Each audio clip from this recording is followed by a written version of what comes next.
in this morning with a bombshell announcement about Lance Armstrong. He could lose his 7 Tour de France titles, and he's facing a lifetime ban from cycling. Those decisions by the U.S. anti-doping agency comes hours after Armstrong said he would stop fighting charges of illegal doping. And according to Reuters, the head of the agency says Armstrong's decision to drop the fight means their case has substance. Armstrong has always denied doping, though. I think that the people that know cycling know that we're the most passionate, fanatical, crazy team out there when it comes to preparation in the right way. We spend more time on equipment and training and legal methods than anybody else. And I stand by that statement. And over time, we'll see. But now Armstrong says there comes a point in every man's life when he has to say enough is enough. For me, that time is now. Armstrong made his decision after losing a legal bid to stop the anti-doping agency's case against him.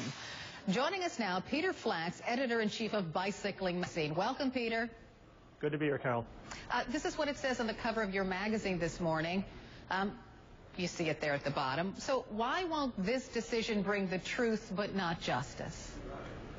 Well, I think that this has dragged on for so long, and it's like the situation is that Lance is guilty of what he's charged of, and at the same time he's the victim of being a part of a witch hunt, and so it's not satisfying. The verdict will not change a lot of people's minds, and it'll leave a bad taste in people's mouths. And I can see why you say that.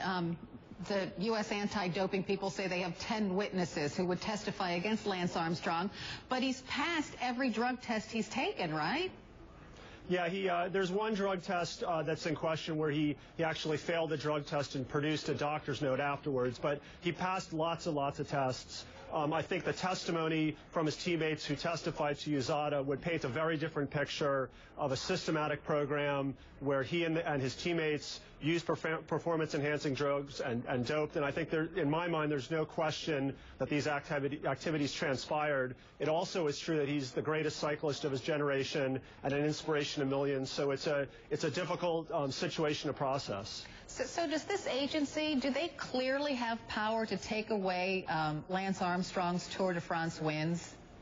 USADA is definitely set up to have the signal authority to run this sort of drug testing and arbitration. I think in the case of the Tour de France titles, it's going to turn into a little bit of an international spectacle because the international body that rules pro cycling and the company that owns the Tour de France are going to have to weigh in. And so this could drag on for months, and those two bodies might decide otherwise. So we'll just have to wait and see whether everyone abides by USADA's decision or whether there's just more conflict. And Peter, we have heard that Lance Armstrong, they might go after Lance Armstrong's winnings from his Tour de France titles. Have you heard that? Yeah, I mean, there's definitely a lot of speculation about whether new litigation will open. There was a case years ago for a company that gave Lance a $5 million bonus for winning his 5th tour, and it's possible that in situations like that people are going to present new litigation financially. I don't think it's the kind of stuff that's going to bankrupt Lance or necessarily ruin Livestrong, his foundation, but it's another round of challenges he's going to have to deal with. Peter Flax, editor-in-chief of Bicycling Magazine, thank you so much for joining us this morning.